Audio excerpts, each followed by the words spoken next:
गोंदिया जिला, जहां आदिवासी समाज के कुलदेवता मां काली कंकाली पारी कुपार लिंगों का देवस्थान है, लेकिन इसके बावजूद भी इस जिले को आदिवासी जिले का दर्जा प्राप्त नहीं हुआ है और न ही यहां पेसा कानून लागू हुआ है। यह जिले का दुर्भाग्य है। ऐसी पीड़ा अनुसूचित जनजाति कल्याण समिति के सदस्य और विधायक राजू तोड़साम ने गोंदिया दौरे के दौरान व्यक्त की। अगदी बरोबर आहे, कारण की गोंदिया जिल्हा हा गोंदिया नसून गोंडिया आहे।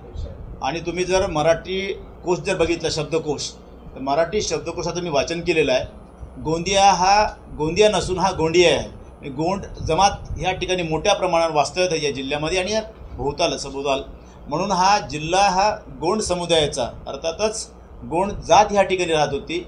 त्यात शब्दप्रयोग करून थोडंसं चेंज केला। ॲक्च्युली गोंदिया हा म्हणताच येत नाही, तो गोंडिया आहे। तुम्ही जुने पुस्तक बघून घ्या, जुन्या पुस्तकामध्ये गोंदियाचा उल्लेख हा गोंडिया आहे। आणि म्हणून माझ्या माहितीप्रमाणे तुमच्या प्रसार माध्यमाच्या माध्यमातून तुम्ही महाराष्ट्राला कळू द्या की गोंदिया नसून हा गोंडिया आहे। गोंडियाचं वास्तव्य असल्यामुळे, गोंड समाजाचं वास्तव्य असल्यामुळे हे ठिकाण आहे। एक दुसरी गोष्ट, गोंदिया जिल्ह्याला आदिवासीचा दर्जा का नाही, आता जो प्रश्न या ठिकाणी आमचा झालेला आहे। कारण की मोठ्या प्रमाणावर आदिवासी बहुल भाग आहे। कचारगड हे आमचं आदरस्थान आहे, देवस्थान आहे। त्या ठिकाणी 16 राज्यातून ह्या ठिकाणी मोठ्या प्रमाणात आमचा समुदाय ह्या ठिकाणी येतो आणि पेसामध्ये पण नाही माहिती घेतली तर हे चुकीच्या पद्धतीने ह्या ठिकाणी नोंद झालेली आहे। ती नोंद दुरुस्त करणं ही काळाची गरज आहे।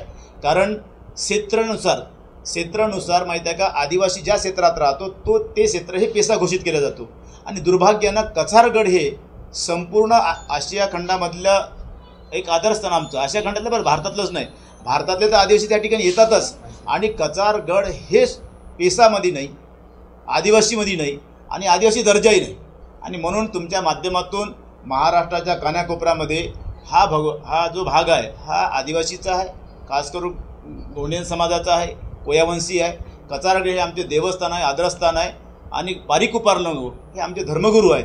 आणि एवढं मोठं स्थान असतानाही या जिल्ह्याला आदिवासीचा दर्जा नहीं, तो आदिवासीचा दर्जा मिळावा अशा प्रकारचे आम्ही शासन स्तरावर प्रयत्न करू। गोंदिया जिले का नाम असल में गोंडिया है, जो इस बात को दर्शाता है कि यहाँ कभी गोंड राजाओं का साम्राज्य था।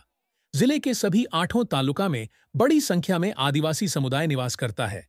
इसके बावजूद जिले को आज तक आदिवासी जिले का दर्जा नहीं मिला और पेसा कानून भी लागू नहीं हुआ। विधायक राजू तोड़साम ने आश्वासन दिया कि गोंदिया दौरे के बाद वे यह मुद्दा मुख्यमंत्री के समक्ष उठाएंगे और गोंदिया को आदिवासी जिले का दर्जा दिलाने की पूरी कोशिश करेंगे। ऐसी जानकारी उन्होंने आज गोंदिया जिले में दी है।